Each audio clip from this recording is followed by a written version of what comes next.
Here comes the money. Here we go. Money talk. Welcome to the world's #1 betting on pro wrestling podcast. I'm Vin Town. With me as always is the Scotsman. Scotsman, how you doing? Counting down the days until AEW Double or Nothing 2020. We were there for that show last year. Alas, due to current circumstances, we won't be there this year, but watching it online will be just the same, I'm sure. Yeah, I think they're really going to go all out for this one. We do have our betting tips here, but I guess before we get into that, we should get into last week's Money in the Bank. And you had a profitable day. Yeah, it was very good. I was able to bet men's Money in the Bank. I said anyone but AJ. And women's in the bank, I said anyone but Shayna. And both came in. I know you theorised for the women's Money in the Bank one that Asuka would probably win, and I agreed with that and said it was either Asuka or Nia Jax. For the men's Money in the Bank, funnily enough, I threw out anyone could win. I even said on the podcast last time that Otis could win. I didn't think he would, but he did. That would have been a nice little bet because he was plus 400 to win. Yeah, that was a real shock. I really thought that Aleister Black was going to win that one. And I really thought that Nia Jax was going to win, but I feel like we kind of got screwed there because we didn't have all the information to make this bet because, as it turned out, Becky Lynch was pregnant and we weren't looking for her next contender. We were looking for her replacement. That's why it can sometimes be tough. Interestingly enough, Asuka was plus 600. Nia Jax, Shayna, and Lacey Evans would all favour the higher than her. But yeah, that's why sometimes in wrestling it is worth going for the safer bet, although this was a very random circumstance. But with me betting and tipping anyone but Shayna, that worked out because I got lucky there. However, yes, as you said, real life situations sometimes come in like that. My whole basis for anyone but Shayna was based on the fact that Becky Lynch was probably going to be carrying the brand for next while, so that's just wrestling in the way sometimes it works out betting wise. That's kind of like in hockey or soccer when someone gets injured or gets sent off or gets a power play, it just drastically affects the bet you've made and there's nothing you can do. Yeah, just like when Mario Lemieux gets a concussion, Becky Lynch got pregnant. Same deal. Exactly. How do you like my hockey reference? That was incredible. So timely as well. Yeah. And you nailed that one. He's killing it every day in the hockey world right now. Sure is. And then the men's Money in the Bank match, Otis. I mean, I guess I got to give it to you, but I think this is just a sign that this company is really losing it if they think Otis was the best choice here. I haven't been able to really get Otis like some people do. I think they do. Sometimes I read the internet praising Otis for winning that and so on, and that whole storyline he had going on, and I just think they're faking it. They don't really like Otis. They're just a bunch of WWE marks because he just seems like a one-trick pony. He's a big fat dude. And I mean, that whole Money in the Bank match was basically just, look how fat this guy is. Here's another fat joke. Here's another fat joke. Oh, guess what? He's going to win the Money in the Bank after breaking the ladder. I don't know, man. Yeah. That company. Yeah, I don't get it, but hey, some people enjoy it. But if you are going to compare Otis to Dusty Rhodes, you can just burn in hell. I'm talking to you, Wrestling Inc. Twitter. I saw your tweets. What did they say? They said that Otis is the modern day Dusty Rhodes. Maybe on skill level, I guess. Sure, why not? I can't think of anything else they have in common. He's the modern day Kool-Aid Man, and that's as far as I'll go. The modern day Yokozuna. Okay, well, we're going to get into our Double or Nothing tips in a second here. As always, with our tips, you can find us on betwrestlingpodcast.com. We have links to where to bet, bonus codes, everything you need to bet on pro wrestling. And 888 is the one right now with the odds up. The other sportsbook, Bet Online, doesn't have odds up yet, but they will soon. It's AEW. They're going to get the odds up. They're probably just taking a little bit extra time to get the odds up. because this is such a big pay-per-view and it's going to have so much betting action compared to like any WrestleMania where no one gives a crap and no one's betting on it. So that's probably why the lines aren't up yet. Yeah, well, it is a big show. Is there anything that you're particularly excited for? How about every single little thing on this show? I mean, I really am. The storylines have been built going into it. I'm interested in everything. I'm pretty damn pumped. All right, well, let's get into it then. Once again, these odds are from 888 Sportsbook. You can find the link to there on Bet Pro Wrestling or BetWrestlingPodcast.com. We'll start off with one of the main events of the show, AEW World Championship match. Jon Moxley, the champion, is a minus 625 favorite against Brody Lee at plus 350. Is there anything worth betting here? No. I mean, Moxley, AEW aren't going to, we've talked about this before, but AEW won't do a DQ type finish in the main event, especially not in a pay-per-view in the middle of a pandemic with no crowd. That's not going to happen.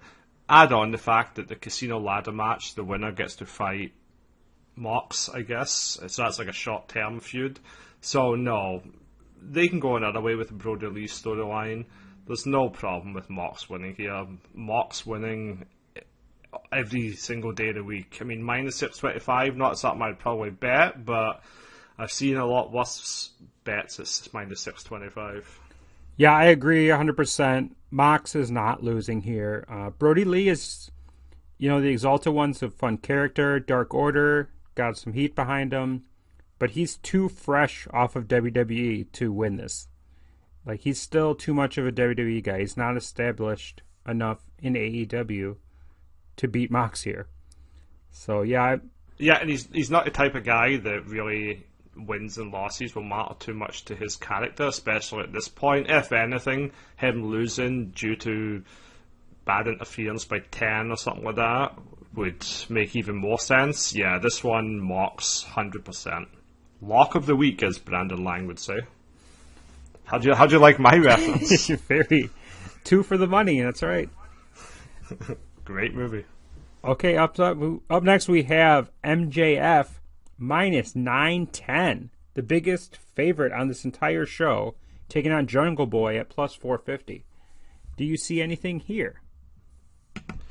Well, this is one where initially last week I did mention to you, man, that could be a tough one. And then I think you were just like, no way, MJF's taking it. And then I thought about it more and it makes sense. But I believe you're very strongly for MJF. What do you think of this one?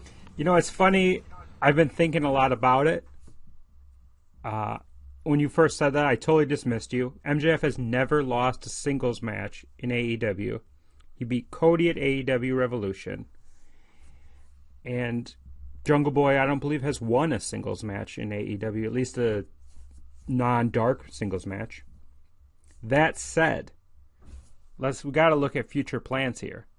If MJF wins this, he has the best singles record in AEW. Is he going to fight Moxley?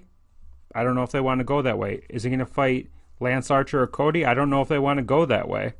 So I think Jungle Boy getting an upset here could be a situation that, kind of resets MJF, brings him back to the pack a little, but doesn't hurt him overall. So I don't even know if I will go a full unit on this, but I kind of see Jungle Boy as a little bit of a value here. Wow, for me it was more a case of I was looking into it because initially, everything you say, like Jungle Boy, he's going to be one of the stars of AEW going forward and so on. So initially I thought of that, but the more I thought about it, I think you said initial plans when Mox versus MJF feud, and I was just thinking that MJF versus Mox is a feud I would be all over. I would be incredibly excited for. And I think that's a great storyline for them to go to following this. So everything you said in regard to MJF winning, I think it makes sense. And then they go full head with a MJF versus Mox feud because that's fresh. And the matches they two would have, plus the promos, excellent. So yeah, I've got to go with MJF here. Although I can see reasoning as to why Jungle Boy should win, but I think instead of pulling MJF back, they should just kind of shoot him to the moon right now with a feud with Mox. Okay, so you're doing no bet then? And how much are you betting on Jungle Boy? No bet for me. I think I'm just going to do... I'll do 1 unit. I was even going to do half a unit, but I'll do 1 unit. Up next is a match. I'm not even sure if it's going to happen. Britt Baker, minus 250 versus Chris Statlander at plus 175. Britt Baker seemed to take a pretty bad injury on Dynamite last night. So we're still waiting on news on this one, but let's just pretend it's happening. What do you think? Well, if it happens, but her injury is worse than expected or whatever, then Statlander becomes a viable bet because they could have Statlander beat her and just, keep the match on there, but just protect her enough and then let her off to heal. If it isn't for that, however, gotta go with Britt Baker, DMD. I mean, she is just incredible right now. Statlander's fun, but Statlander can take a loss, no problem. Baker's someone you just want to keep. I don't even think you have to worry about, future plans for the Women's Championship or anything like that. Baker's just awesome. She's on fire. Everything she does is great. Her wrestling's solid. Her promos are excellent. You just keep giving that person wins. End of discussion. Yeah, I have to agree. She's really done a lot to put the whole package together, and the only next step is for her to start winning some matches. She had that great match with Hikaru Shida a few weeks ago on Dynamite. I mean, that could set up a potential title program, like You Broke My Nose, blah, blah, blah. So if this thing happens, I do think Britt will win, but I really don't think it's going to happen, so I'm probably not even going to bother betting on it. Yeah, no bet for me either for that one. Okay, well, on the AEW buy-in pre-show, we're going to have the Best Friends taking on Private Party. Best Friends are minus 150. Private Party is plus 108. With odds like this, we better have a bet. So what do you got? I legitimately, when I saw that match on the card, had to sit for a second and think who Private Party were again. It took me like a minute. I'm like, who are those guys again? As soon as I remembered, I'm like, oh yeah, they're awesome. But that basically sums up the push either team is getting right now or who's on TV and so on.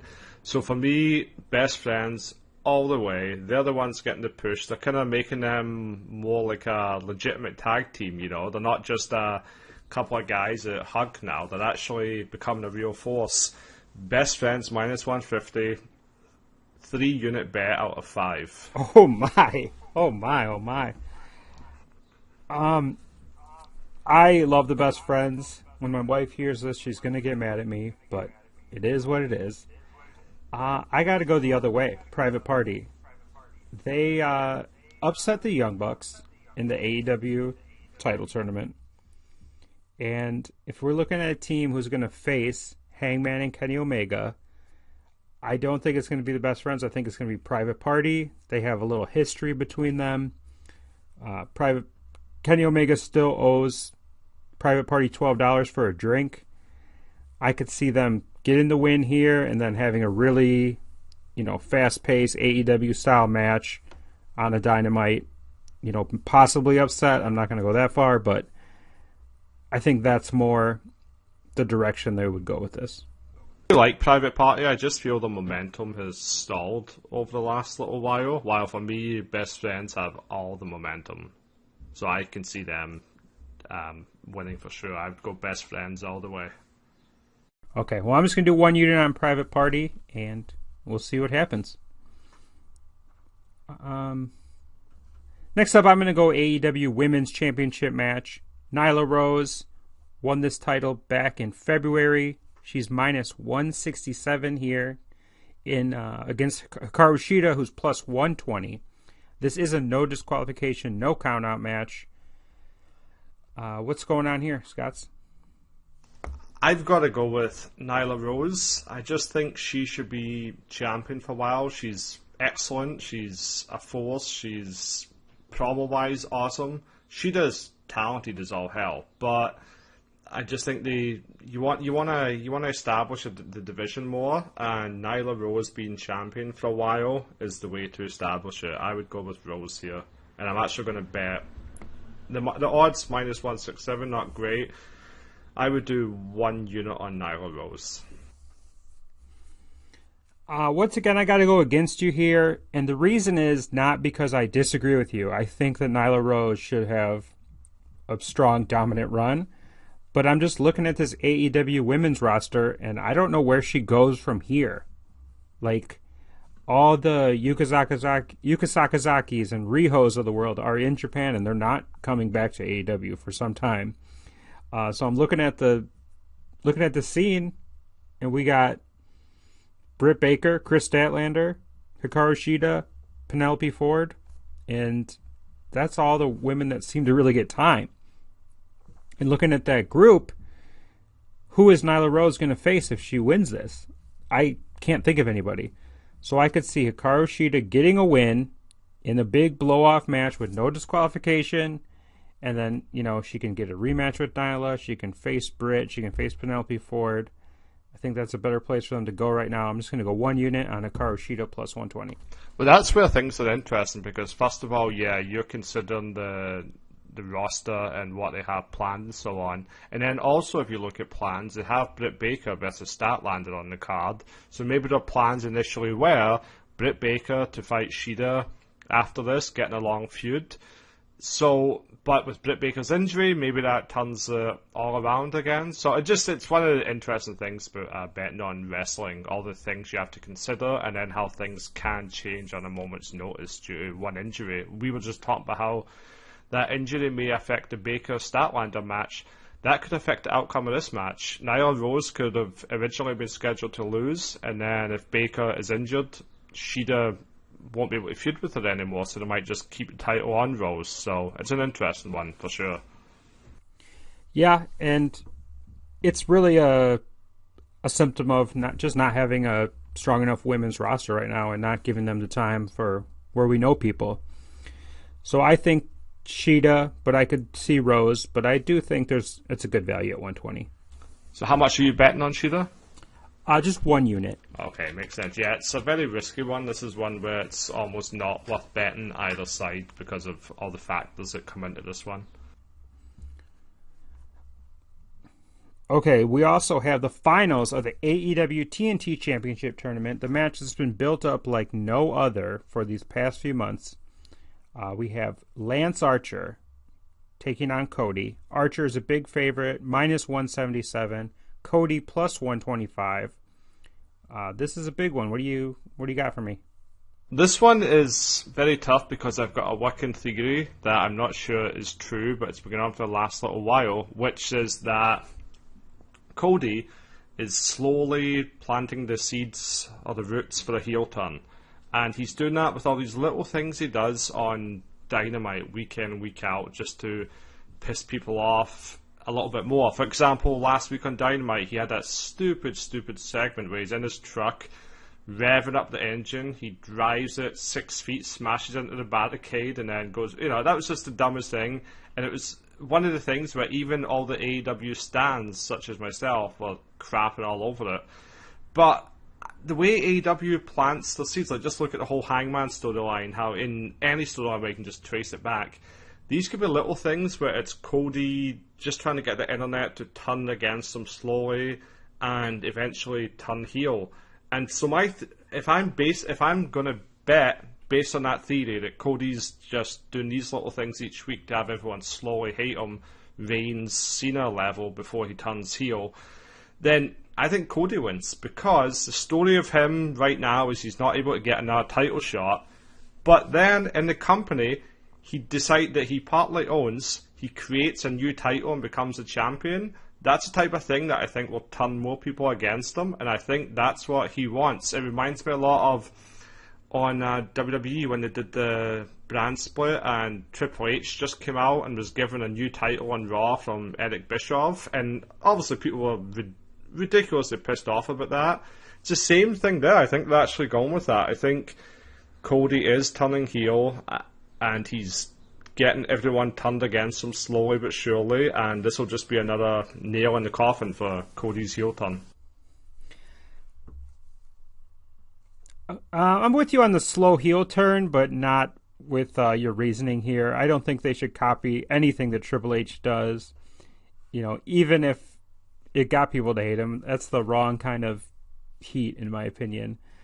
But I think that Lance Archer is going to win this one, and I think these odds should be like closer to what the MJF and Jungle Boy odds are.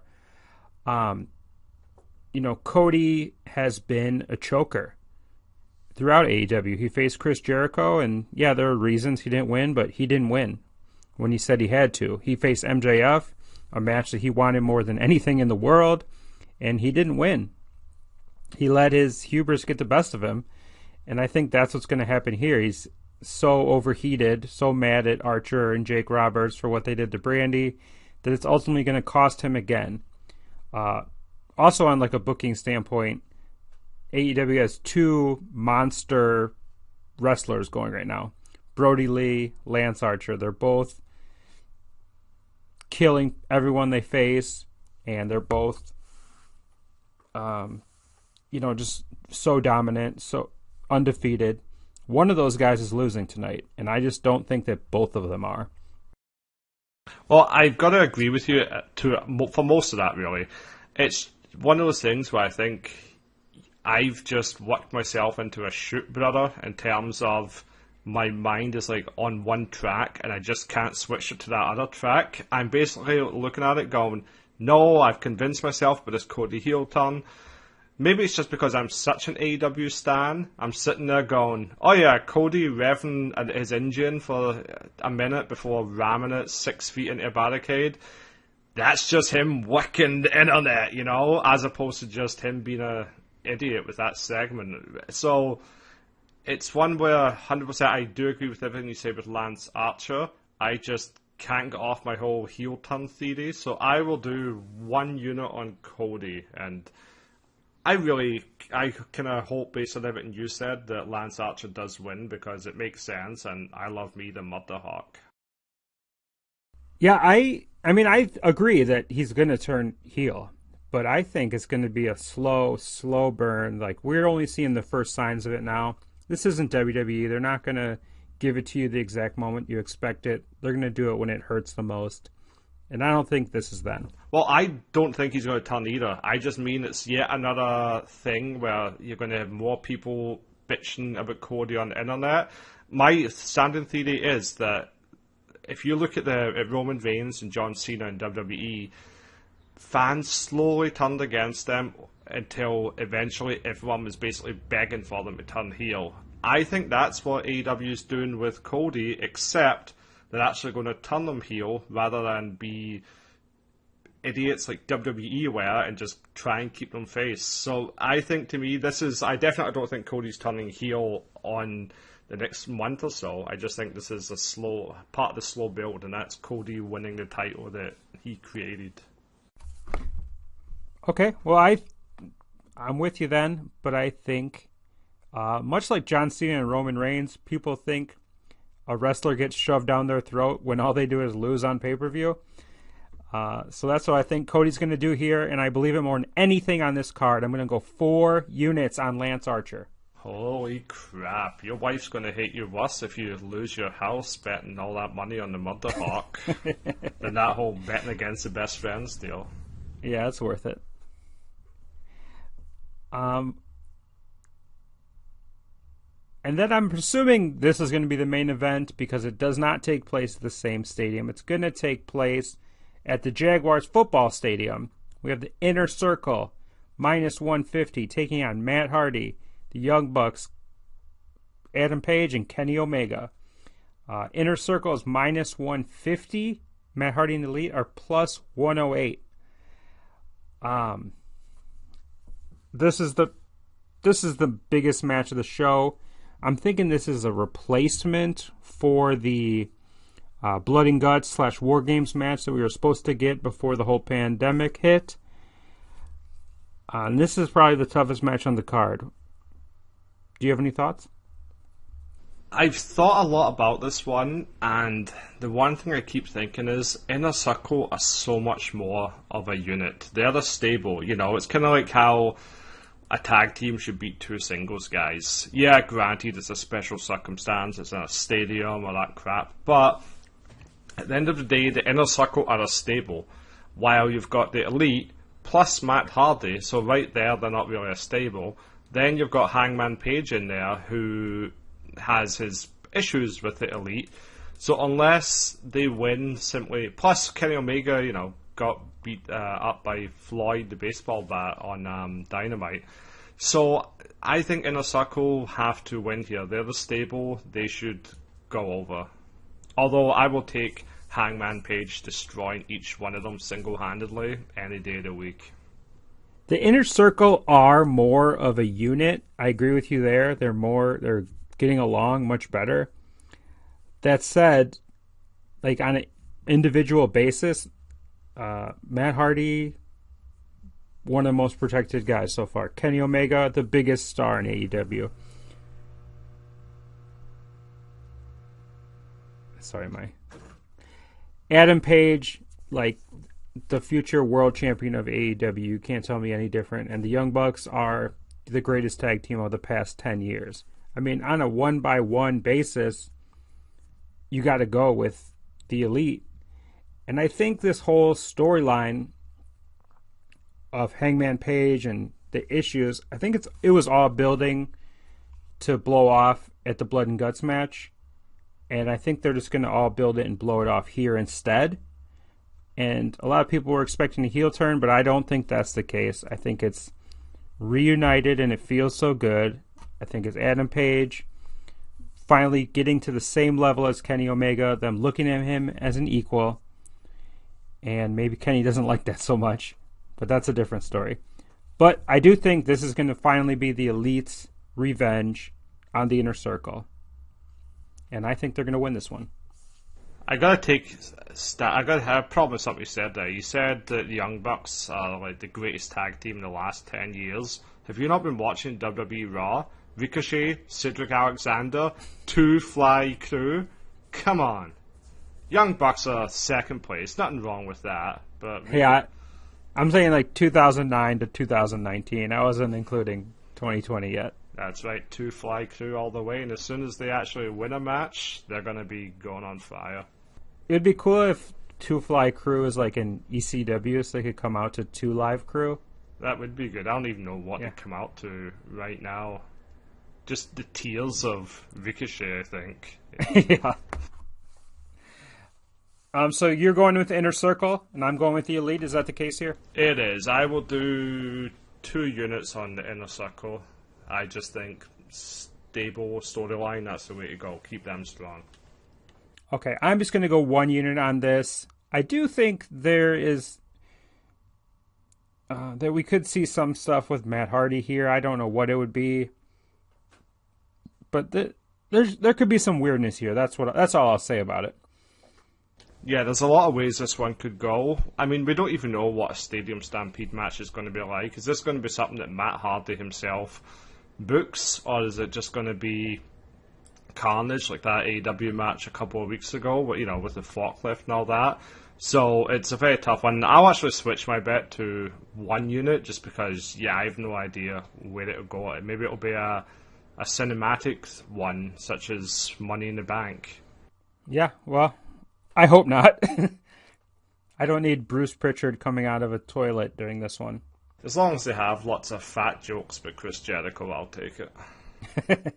There's one more match on the show that does not have odds, but I figured we should talk about it. The Casino Ladder match. Darby Allin, Colt Cabana, Orange Cassidy, Rey Fenix, Scorpio Sky, Kip Sabian, Frankie Kazarian, Luchasaurus, and a mystery opponent. It's going to be like Money in the Bank rules, but it's going to be somebody new comes in every 90 seconds, I believe. And the match can end at any time. I don't know what the odds would be, but would you have a bet on this if there was? Hey guys, since recording this, we actually do now have odds for this match. The Casino Ladder match, the favorite, is Darby Allin at plus 175.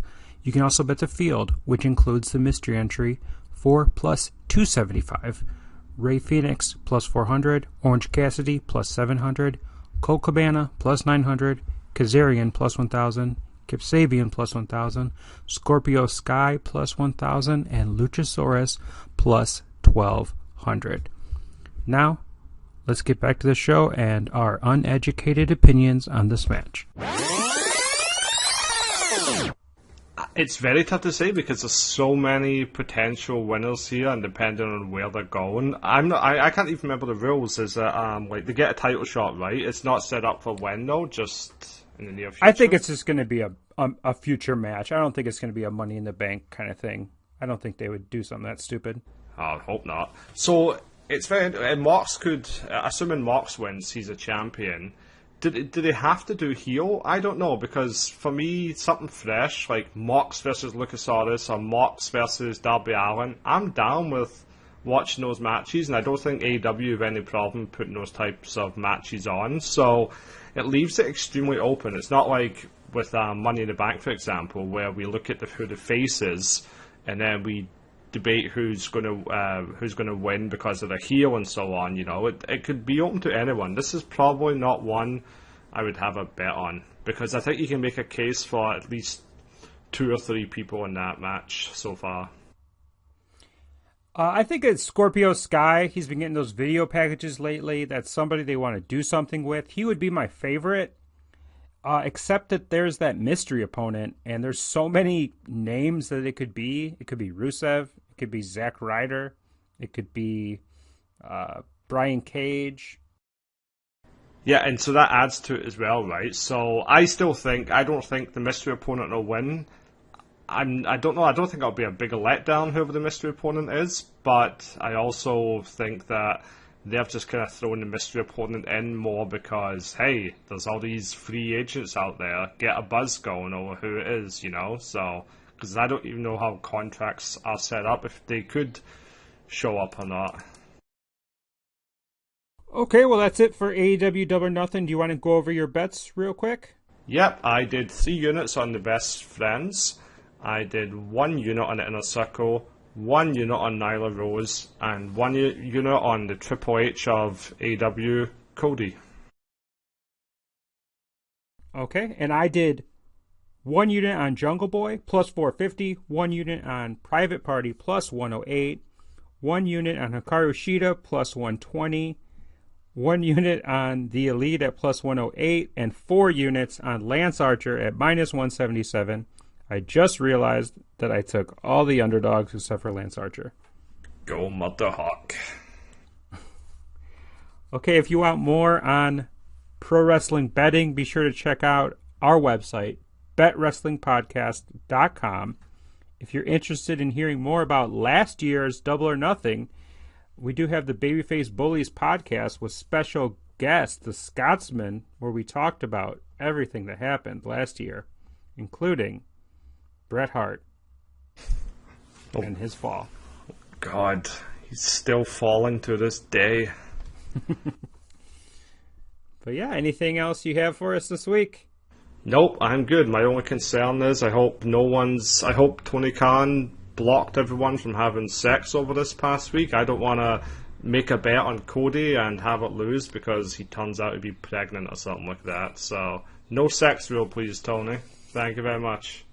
Well, I'm pretty sure Tony Khan himself is following that rule. Man, with a joke like that, you should have written the Otis Money in the Bank skits. Yeah, for sure. Well, thanks for listening. We'll be back with, I believe, Backlash is the next pay-per-view. And thanks for listening. Check out our site. I'm Vintown. This is Scotsman saying good night. And good luck. No, that's not good. That's bad. Everybody!